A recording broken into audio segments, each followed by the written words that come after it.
So, welcome to this edition of the Rule Breakers podcast. I'm delighted to say that today I'm speaking with James Clark, who I think it's fair to say knows more about the innards of markup languages and the whole world of typesetting than most people.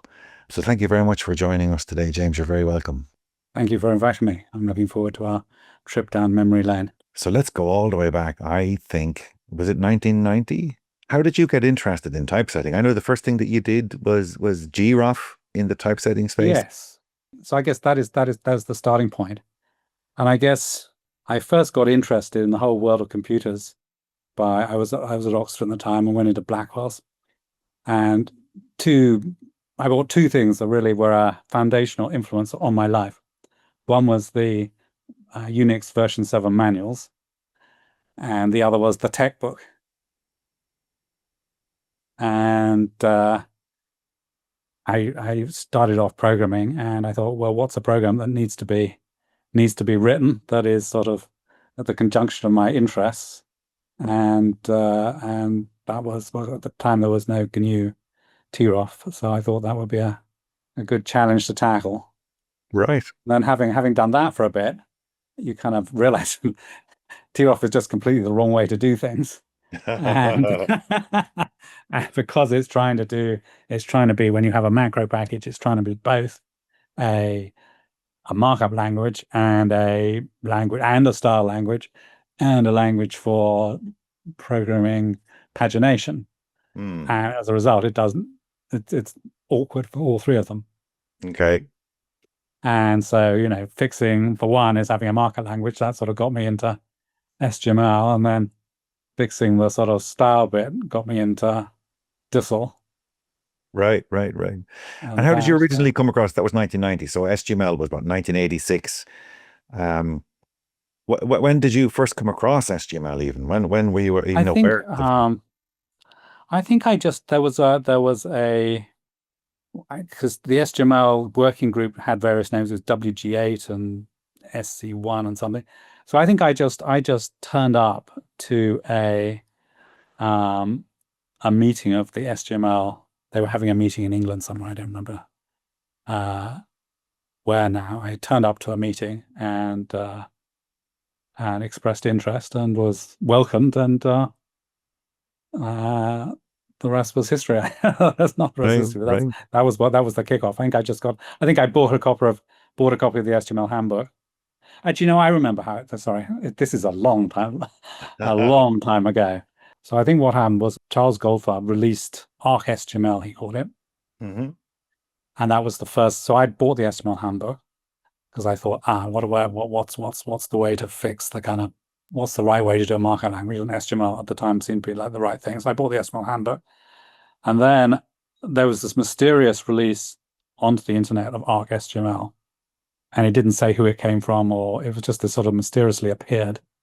And I looked at it and I thought, this is a pretty bizarre bit of code.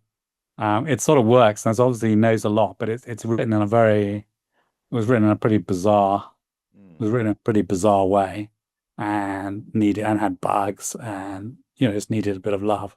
And so I sort of started hacking on that, and then forked it and produced something I called SGMLS, and that produced the a sort of Unix style line by line output of the I can't remember what it's called now, of the the ESIS, yes. And so I'd done that, and then there was I noticed that there was a meeting of WG8 or its predecessor standards group. It's happening in England somewhere, and so I rocked up to that and introduced myself as the person who'd done SGMLS, which people had heard of and appreciated. And then that got me involved with the SGML community. Right. I had a very similar trajectory. I'd come across this mysterious Arc SGML thing. I remember we sent a postal order and a stamped addressed envelope to an address in Switzerland, I think. And we got back a 3.5-inch floppy disk that had Arc SGML on it. But then not long after that, then we discovered SGMLS, and then obviously then later NSGMLS.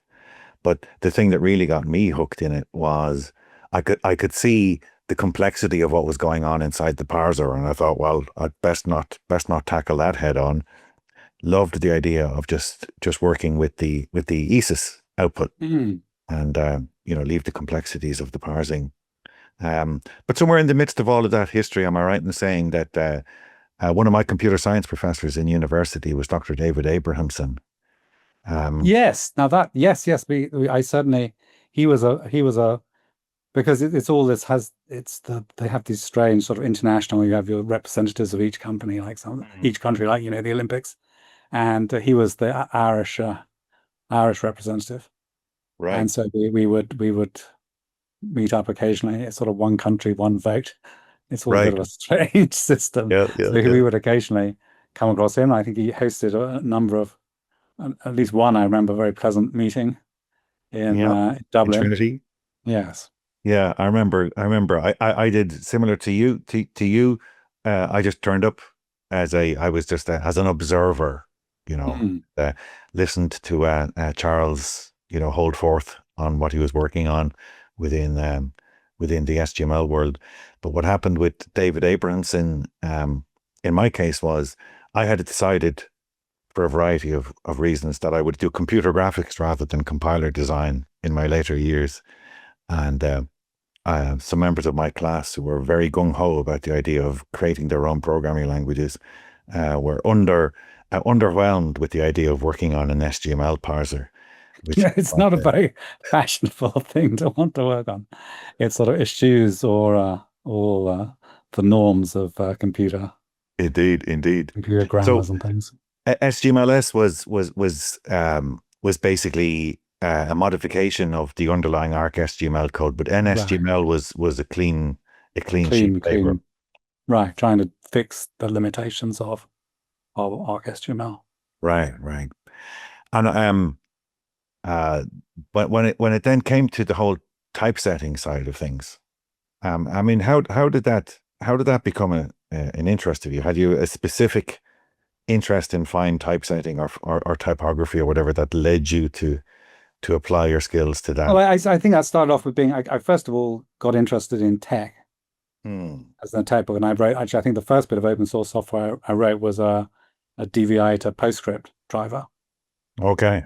That was actually the first thing I released into the wild, which must have been 1988 or something. Okay. That where we were sending things around on on comp dot something dot sources on Usenet. That's how you distributed software. I wasn't on the Oh, internet yet. or yeah, I You could remember. dial up things, your computer dialed it up every night, and then it got split up into mail messages and sent around. That's how you got, Yeah, that's how you got distributed software. So that was a whole different, I remember. that's a whole different universe. Comp.text.html. I remember. Yeah, it was com.text.html, and then there was, I mean, I think I distributed this program DVI-DPS on something like comp.unix.sources or something like that. You could just send programs around and they would Hmm. distribute it that way. So that was the first thing I did. So that I was interested in typesetting initially through getting involved with tech. And Yeah. one of the things I tried to do with GROF was in the EQN was I added some stuff from tech. So it could produce DVI output and it did some of the same kerning stuff, and then I used the same algorithms as tech does for the typesetting bit in Hmm. Hmm. EQN. So I was um, I think that was what got me interested in typesetting. So I Right. came to typesetting first by doing GROF, well, tech, and then GROF, and then SGML sort of, and then that diverged with SGML as the front end, and then Right. typesetting's the sort of back end. But I Right. guess, yeah, primarily I'm interested in HTML as a front end for getting, pretty stuff out the back end. Right. They take very different. There's a very different conceptual model, isn't there, between say the GROF TROF approach to doing things, the kind of the pipelined architecture, uh, versus tech. And then I guess if we roll forward then to one of the things um that you did along the way was your DISL and the DISL implementation. Then that's Which Mm. I'm guessing these days that there are many folks who are happily out there using XSLT and XSLFO who probably don't realize that the genesis of that stuff was all Yes, that happened in yeah. I Italy. mean, the XSLFO was kind of that whole model was actually different from the original. The original, so Diesel had a part one, and a part, I can't remember what it's called now.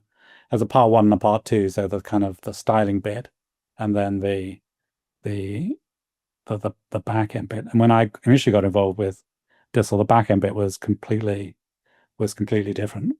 Mm. And then it changed, and it was quite similar to it became a little bit more like what I'd done with my Diesel implementation, the back Right. end of that, which is again, but that was a different thing also. That Uh, was the back end of that. I mean, Diesel used Scheme, right. and then so it had a transformation bit, and then I had a way of getting text out of it, doing it for. I remember, Greg, this is such a long time ago. It's a way of getting formatted output out of it too. Right, right, right. I mean, I remember uh, one of the conferences that I was at that you were at also, Boston, maybe Pennsylvania, somewhere on the east coast of the US Mm. anyway, some cold time of the year, November or something. They sort of tend to slightly merge into one in my memory Yeah. of these, well, these XML conferences. But I remember a presentation that you gave on Thistle, and a question came from the audience, and it was to do with something to do with, you know, how a small change can have a ripple on effect in page numbers that can kind of cascade and cause more problems. Oh yes. Oh I yes. remember, I remember you stopped and you thought a little bit, and then you said, typesetting is hard. It is. It is very hard. It And is have you come very, to very hard. have you reached a point where you know you've come to peace with some of the, you know, the intractable problems, or do you, you know, have you I've you've sort of ne slightly, I'm a bit moved out of the typesetting text world, and I now yeah, dabble in right, other areas. I yeah, mean, yeah, partly because, you know, CSS one, to be honest, if we're gonna be, and I don't, it just doesn't, CSS doesn't appeal to me very much. Uh, okay, so, um, HTML and CSS. I mean, XML still has a big place, I think, but again, it's people, it didn't, and I think XML had a big impact. hmm. Um, but it didn't quite play out how we imagined. And what do you mean? Can you elaborate on that a Well, little? the original sort of plan was instead of being sending HTML around, you'd send XML around, and you'd have style sheets, and then users would have XSLT running on their browsers, and that was implemented a bit, and that's how you sort of get things done. I think, and it hasn't really worked out like that at all because of JavaScript. Hmm. We didn't. I think the really big technical misjudgment we made was to underestimate JavaScript. Okay. At that time, we thought, well, this is just a toy, right? It's impossibly slow. It's a ridiculous language. It's a toy. Nobody's ever going to use this for something serious. It didn't cross my mind that you'd be writing these, nowadays you have people with TypeScript writing, million line programs Indeed, indeed. in Yeah, yeah. JavaScript. I thought it didn't, I couldn't, I did that. That's something I just didn't conceive of at the time. And so we Right. completely underestimated the role that JavaScript would have on the client, Uh-huh. and instead thought that you need something like XSLT on the client to do that. Right, right, right. Things that are actually done now very conveniently with JavaScript. And then Indeed. once you got JavaScript, the DISL model with having two completely different trees, and the CSS model works much better with JavaScript, which I think is why CSS sort of worked out, why you can set these properties. You've got one tree, Right. and it just, so I think CSS sort of complements JavaScript nicely, whereas XSLT is slightly more competing with JavaScript. Right, right, right. Yeah, that So I makes think sense. that's in the big picture of why I think of what we didn't perceive at the time. Right, right, right. Um, so we jumped ahead there a little bit, but Yeah, sorry. Well, I'd you love to can't know. expect a Yeah, no, you it's can't all good. expect a linear walk down memory lane. Yeah, yeah, yeah, yeah. No, it's all good. It's all good. But I'd just love to know how you actually got involved with the World Wide Web Consortium and that whole XML um, um, thing. Was it John Bozak? Yeah, so John Bozak sort of emailed me or rang me up or something. I think because at that time I think I'd done SNS and I'd done SP, which was the sort of the umbrella for that, and NSMLS. And then I think he called me up and said he wanted to get something going.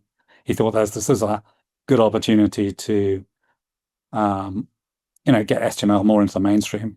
He thought it was and I agree with him. There's technology markup is a good thing. Generic markup is basically a good, it's a sensible thing, right? But it hasn't seen much use because there was this whole sort of ball of completely unnecessarily gratuitous complexity that you had to that you had to fight in order to do any sort of generic markup with HTML. And so this was an opportunity to, get some real weight behind a simplification. And yeah, there've been lots of people wanting to simplify HTML, but everybody wants to simplify it in a different way. You need one simplified version, not half a dozen. And so this was a great opportunity to get everybody on board with one simpler version of HTML. Right, right, right. So And yeah, I said absolutely. I was very happy to be on board with that.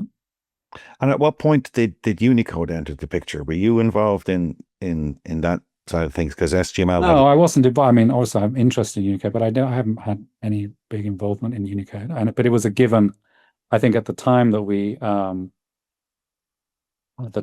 started doing XML in the World Wide Web Consortium, it was already clear that Unicode was the way to go, because one of the big complexities in HTML was dealing with all these different character sets, right, and HTML had very definitively did not make the assumption that Unicode was one. It had no preference for any characters there. You could use, JIS or the Korean one, or any number of the ISO 8-bit ones, and they're all equal, and you declared them in your HTML declaration, so it was like in theory you could do anything. In practice, nothing interoperated, and nothing actually really worked very well. Um, right. and everybody says, well, the Japanese can't possibly survive if they don't have they can't use their own character set, and the world will collapse if Yeah, yeah, yeah, yeah, Japanese publishing will be completely impossible if they don't have their own special character, all that sort of thing.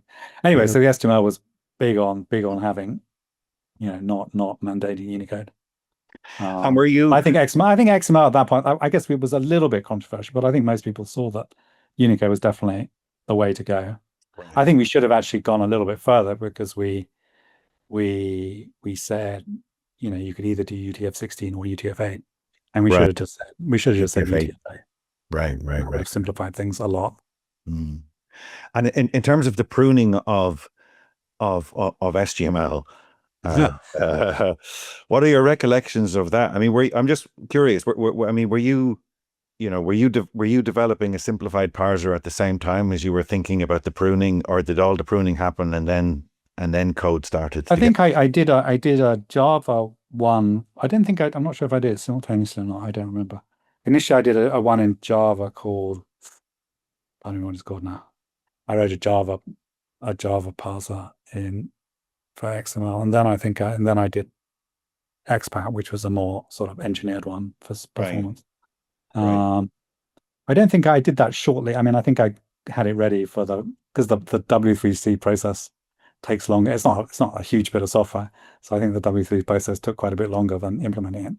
So right, so I think I had it ready by the time the final recommendation came out. right, right, right. And Um, I remember that again, one of those conferences somewhere on the East Coast in the US, where the draft, the quite thin Mm. spec for XML was doing the rounds, and there was a moment when um, one of these got thrown into the audience, and the comment was made. I don't know if it was you or Tim Bray or someone said that if that had been the full HTML spec, we would have taken out the first 3 rows.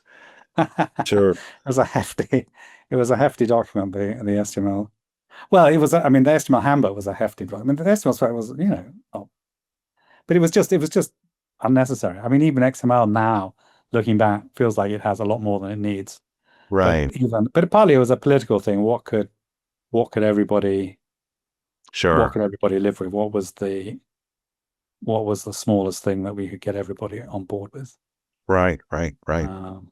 And there were a lot of different, groups involved. We had Nets, we had Microsoft and Netscape, and we had the sort of STML. We had different worlds. We had the STML world, the traditional STML world. I guess I was a representative of that. I was kind of liaising between. I think one of my jobs was trying to get Charles on board with the changes that. So I had to sort of kind of see what would fly with the HTML old guard, and then there was Microsoft and Netscape, who were not really into this whole HTML thing at all, but saw it as a useful way of using XML to as an interchange format on the web. Right. Right. Right. Right. Oh. Yeah. I mean, those, there's this definite pattern, isn't there, between, yay big standard, like I'm thinking, what was it called? X500, huge family of things. And, now I think of it anyway as as a subset of that, which is now LDAP. Uh, and, but then over time, then the subset then starts to grow extra bits. So, Yeah, the XML family of standards long ago gave up on the small and simple, right, right, right, right. And unfortunately. I'd be interested in your thoughts about what has happened since, because I remember in those early days was definitely, huge, huge interest. I remember it being a standing room only, which I'd never seen before at an SGML conference. There was a tremendous amount of excitement around Yeah, I mean, because HTML used to be, used to be, and probably is now a right, fairly indeed. niche thing, and it had its moment in the spotlight, I think, and Right, XML was a fashionable, was right. briefly a, it's no longer, I'm glad to say, but it was briefly a Yeah, yeah, fashionable technology, which yeah, was this was quite an unusual experience. indeed, indeed. And I mean, I guess one of the things that the SGML world had that the XML world carried over was this idea that different use cases, different vertical markets or whatever, would be able to coalesce around, particular schemas. I'm Mm. just interested in your thoughts about how that has evolved, because there's lots and lots of initiatives that never made it. Um, and I guess, some that did. One that I'm thinking of in particular is there's a lot of interest around component content management and DITA in particular. Um, but then we've also seen the emergence of, excuse me, JSON, YAML, Markdown. There's a whole bunch of proliferation that has happened since. I'd be interested in your thoughts about all of that. That's a big, Yeah. um, I guess my personal view is that schema writing should be easy, which is why I did Relax NG. And you should be able to have it should be easy to write a schema that's very specific to your content or to your document. And then you can transform it into more. So I kind of believe in having an authoring schema that's very specific to your use case, that is very semantically close to what you are trying to describe. Mm. So, and you should be able, and it doesn't have, I mean, for most documents, it doesn't need to be a long thing. Right. I mean, most documents, the actual structure they have is actually pretty, I mean, that's a huge generalization. Obviously, there are some things that are incredibly complicated, but when you try to have some do-it-all schema that can accommodate huge varieties of documents, then Mm. that schema becomes very complicated, and authoring things becomes complicated because you've got a complicated structure. The structure inherently has to be complicated to accommodate a wide range of documents, which makes authoring a pain. And so I put my personal preference, which is, just because which I'm sure is probably not a scalable thing. But I like, if I'm creating a major document, I tend to create a little schema for it that Right, exactly right, captures what I want to expect to describe, and I involve the schema with the document, right, and then I right. maybe transform it to something more generic Mm. for delivery, typically HTML. I mean, that's probably a good point, perhaps, for us to talk about um, how you got interested in first tree automata that led to RelaxNG, and uh, uh, what are your recollections of how all of that came about? I mean, part of my recollection was being absolutely horrified by, as I say, basically after doing XML 1.0, the folks who'd done that basically split up into two groups, and one of them did DISL, one of them did XSLT, and one Mm. of them did XML schema. So we just potted along doing XSLT and didn't really pay too much attention to XML schema, let them get on with it. But when XML schema was done, I was kind of pretty horrified by the whole thing, because it Mm. just seemed to be completely not in, the whole point of XML was trying to be simple, and XML schema, I'm sure it has many good qualities, but simplicity, even its most ardent fan could not say that simplicity was one of XML schema's virtues. And Mm. it just seemed to me uh, a whole lot more complicated than it needed to be, and just too um, there was a lack of, it was trying to put too much processing, if you like, into the schema. There was, and rather than just describing the shape of the document, it was getting too much. It just was. I think it was too much trying to make serialization to and from programming languages. It just didn't feel very document oriented to me. It felt Right, it had right, been taken over by people trying to use XML in a way that XML wasn't very suited, right, rather than kind of using it in a, I primarily am a document person, and XML is a document language. And I think you want a schema language that's basically document oriented, and it doesn't have to be super complicated. Well, my feeling is, my feeling when I saw XML schema is just, surely there must be a better way.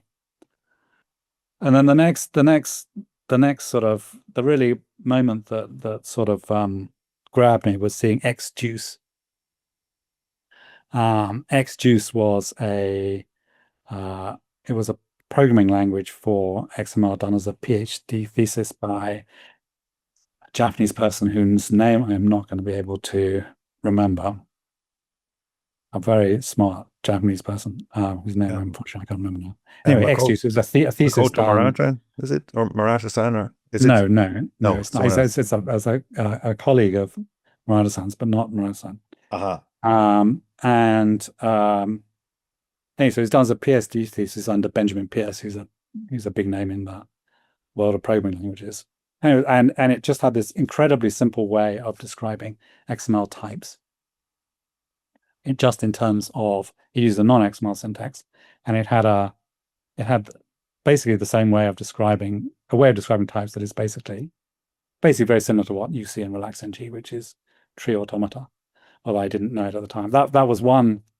So I thought, wow, this is such a simpler way of describing an XML schema. It's just type name equals shape, basically, and you can refer to. It's a bit like it looks very similar to the RelaxNG compat syntax. Mhm. And that was the big inspiration in terms of how that you could just describe this thing so much more simply with that way, that using the way that XJuice did it.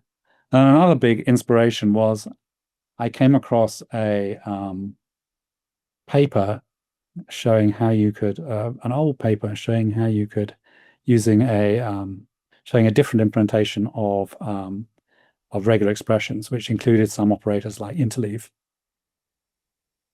which I can't even remember what the technique is called now. Anyway, it was a completely different way from the normal way of implementing regular expressions, which opened up the way of doing some interesting operators like interleave that you need in order to be able to describe text in XML. And so if you put these two together, that then came into put those two together, and that came into something I called TREX at the time, which was a Hmm. tree regular expressions. So those two influences showed, I think, that you could do a much more simple, a much more simpler schema language. And then I sort of got together with Murata-san. He had something called Relax. So we put Relax, Trex and Relax together.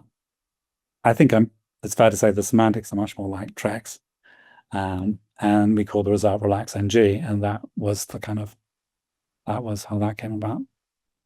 And what is your sense of where the Relax NG has landed? I mean, it's there's I guess I'm not that much involved with XML community anymore. So you yeah, tell yeah, me. yeah, I mean, yeah, I think there are people who like it, and I think you can, if you want to author in RacksNG and convert to XML schema, then I had a tool to do that. bang, Um, yeah, uh, and I still think it's a very nice. I like RelaxNG. I think it's a very yeah, nice. yeah, yeah, It's a nice language, and it has a good spec. I think of all the specs I've written, that's probably the best spec I ever wrote yeah, yeah. for RelaxNG. So I think it's a good. I feel pretty happy with that, and it's sort of there's not much I want to add. It's only had one version, and it's pretty much it's simple. It's complete. It does what it says on the box, and Yeah, yeah, yeah, yeah, it solves a lot of problems. It doesn't do a lot of things, and I think most of the things it doesn't do, it shouldn't do.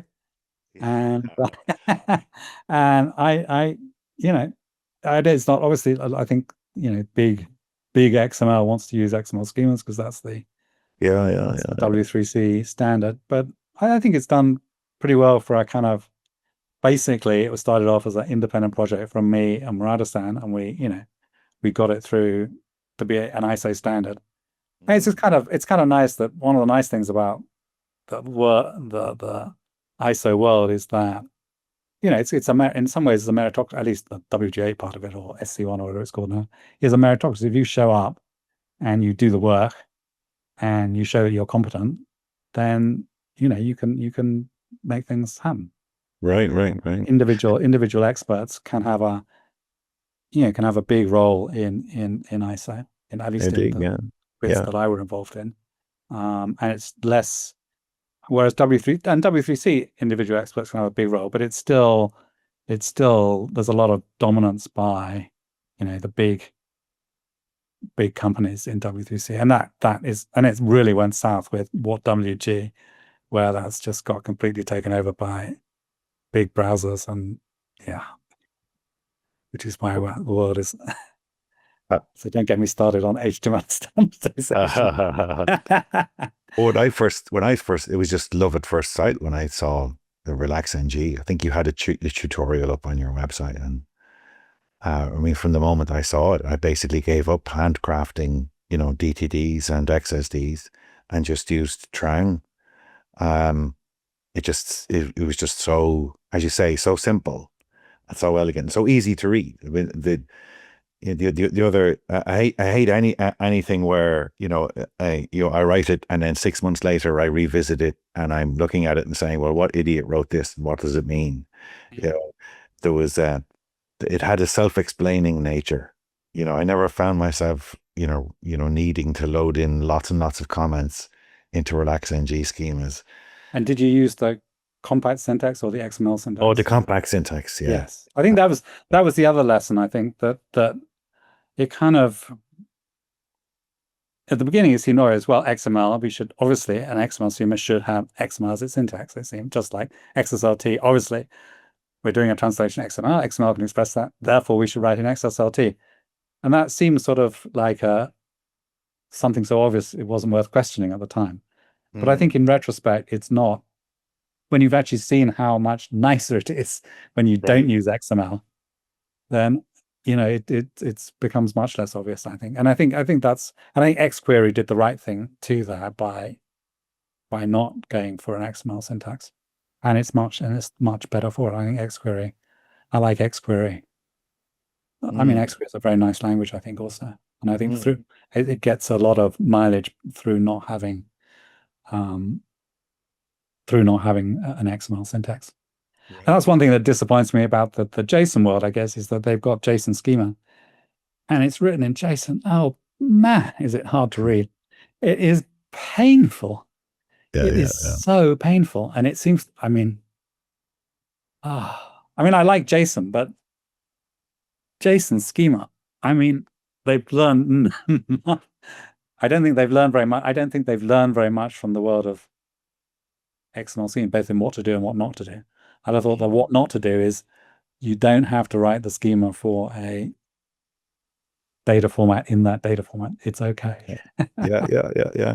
It just seems to be one of those debates that goes round and round, isn't there? Should the language and a meta language have the same syntax? You know, the concept of, DSLs.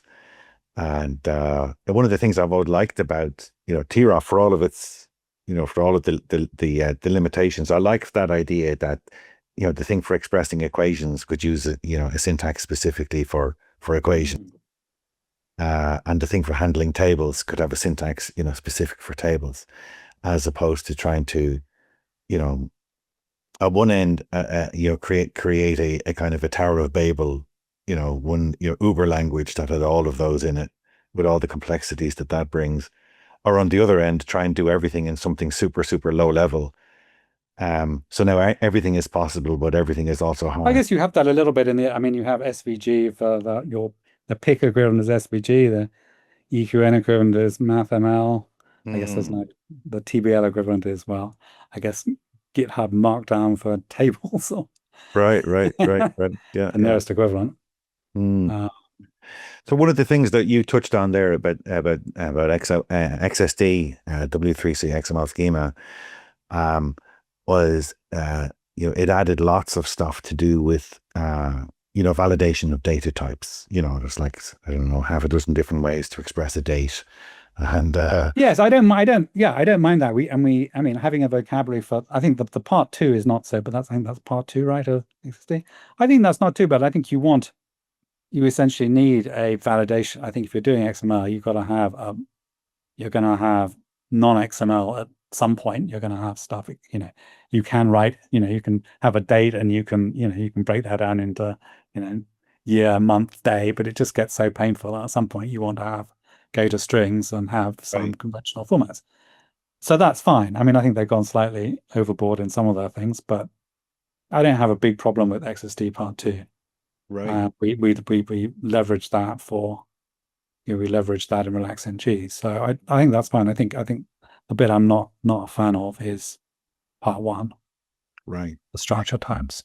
And when it comes to that semantic validations, when you were working on XSLT, had you envisaged that something like schematron would come along?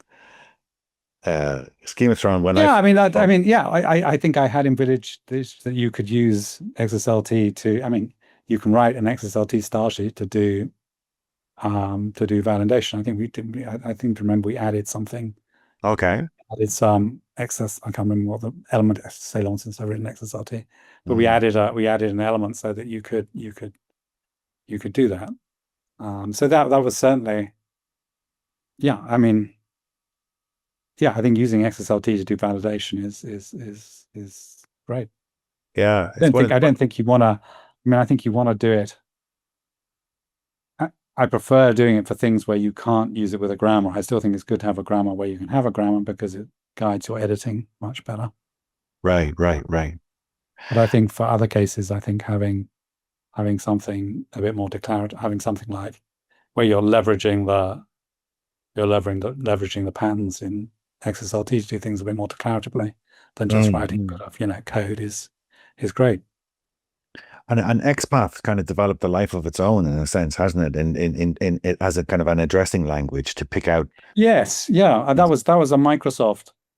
Originally, we tried to do it more with XML, and then Mm, Microsoft came along. Jonathan Marsh, I think, was I think it was Jonathan Marsh, and he came up with, I think, from the guys at Microsoft, they came up with this everything we must enter if you just had something like this, had a specific syntax um uh for describing piles and patterns. But then there was a whole thing because there was XSLT, there was there was XML schema, and there was, I can't remember what it's called now. There was a linking thing, a hyperlinking thing. I can't remember what it's called now. XML link or something. Yeah, That was excellent. Is it? one of the three bits that we felt for hyperlinking. I don't think it's kept the team up. But anyways, XML link, and part of that was X pointer. Mm. And then so part of the sort of political thing we had to do was not to get the X pointer folks and which was Steve DeRose, if I remember, and the XSLT folks on board with XPath. Right, right. Oh, So so I sort of tried to take what Microsoft did and take the requirements of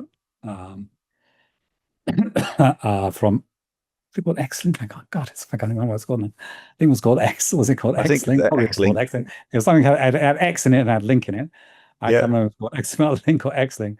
I'm trying to sort of turn that into a language that would work for both of us. And also, I think the other important thing was having the paths work both as selectors and as match patterns. So right, you can use them both in on the left and the right, if you right, like. right, Which I think was right, that they have slightly different semantics in each, but in a sort of harmonious, hopefully right, harmonious way. right, right. I'd love to hear your thoughts on the way my 2 cents about all of this is that once I came across structured documents, I was sold in terms of all of the things that I could automate on the back end, doing Mm. publishing. And but I think I fell for the idea that it was such a glorious thing in the world that every subject matter expert on the planet should just get with the program, and use the HTML editor or an XML editor as they became. That road has been a rocky one, I think it's fair to say. Yes, I think getting people to use specialized XML editors hasn't been a hasn't been a. I mean, so I had a thing in this because I did the NXML, what's it called? NXML mode for HTML, Mm. which is like a little XML aware editor. It's sort of so that was quite fun. That was sort of implementing the relaxed ng validation, incremental validation in Emacs Lisp. So Right, that was quite a fun hack. Um, and just find it actually, and yeah, doing the parsing using Emacs regexes. That was quite fun. mm. Uh, so that I find quite a nice way to edit. I mean, if I'm editing XML, I still use that because Right. you've got all the goodness of GNU Emacs and with some XML have rather than sort of putting you into a kind of unfamiliar. So I've never used sort of XML specific editors. I prefer to use um, a proper text editor with Right, XML smarts. right, But I right. realize that's not going to appeal to regular normal Yeah, people. yeah, yeah, yeah, yeah, But I think it's a tough sell to get normal people, regular people to yeah, not non-technical people to use. yeah, What's yeah. your experience been?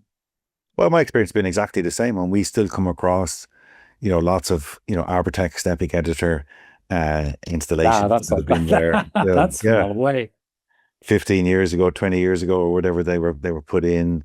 We still come across what used to be soft quad author editor, right, which became, Yes. XMetal, and some of the newer ones then like Oxygen and so on. We still come across them, quite a lot. My 2 cents on the whole thing is because most of the stuff that we do is working with lawyers and accountants, and they definitely, let's just say, they do not gravitate towards, show me your whizzy new, editing tool, right? They want to work in, if it's numbers, they want to be in Excel. If it's words, they want to be in Microsoft Word.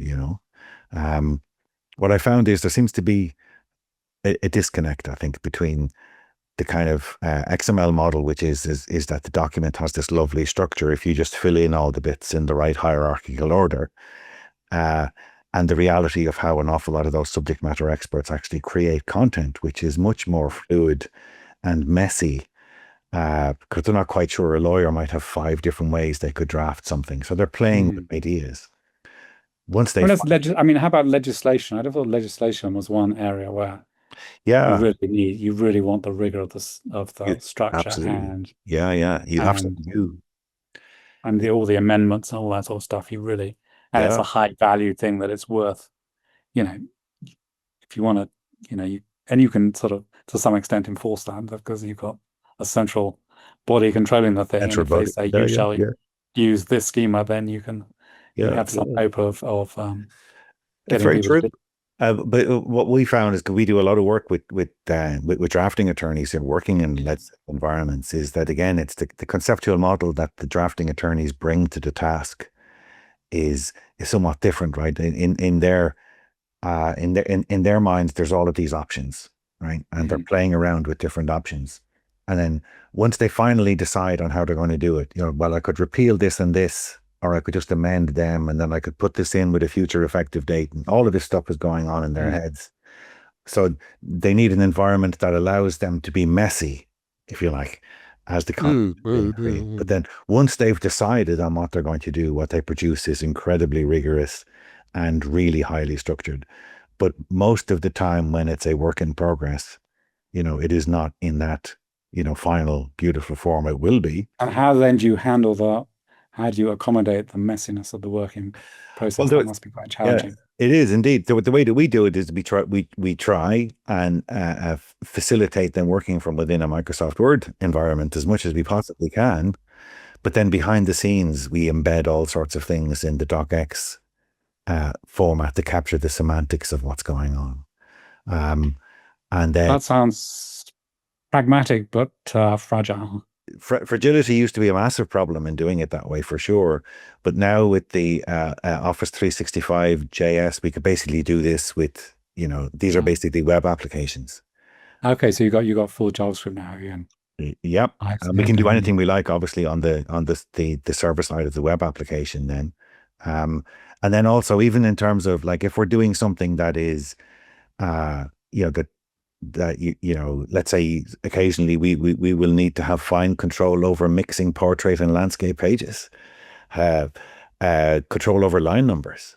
These kind of things happen in legislative environments, but we can bring proper software development lifecycle stuff to that with C++, and so none of our stuff is based on the old macro style approach to working with Microsoft Word. So it And can then be how do you get it typesetted when you got it all in Microsoft in docx with a bunch of hidden structure? How do you uh, then typeset it? well, in the case of where we are now within RWS, one of the sister companies is what used to be called Xivision XPP. So for some cases where there's high end typesetting requirements, we actually export to XPP, and we I we see. get from there into PDFs and so on. Um, but So it's you go via a real typesetting program. yeah, a real typesetting program. Yeah, exactly. Okay. And we use the same thing with some of the standards bodies that we're working with as well, that have got, very complex, mathematical equations and tables and so on. But it just seems the other thing that we've noticed about the legal community in particular is that essentially what they carry around in their heads is a citation graph. Yeah, because it's the knowledge of how all of these different pieces of law are interrelated. And of course, that cuts across hierarchy immediately, So that's something a lot of the tools, when they say we would like your help in validating, our documents. Sometimes it's, tell me if I have a level 3 heading inside of level 1 heading, sometimes. But that's really not the vast majority of it. The vast majority of it is to do with the integrity of the citation graph. So you end up having to look at the corpus of documents. Firstly, at a temporal nature, you need to know what they look like at a particular point in time. And then it's the interrelationships between those that are of the primary driver of validity, as opposed to, I guess, inter-document concepts of validity. It's like an intra-document concept of validity. But they're also, every single one of them, they've always work in a component oriented way. So, you think of law and these, massive big books that get produced and so on. Tens of thousands of pages is not unusual, but the unit of work is typically a section. Like there is a chunk or a clause, let's say if it's contracts.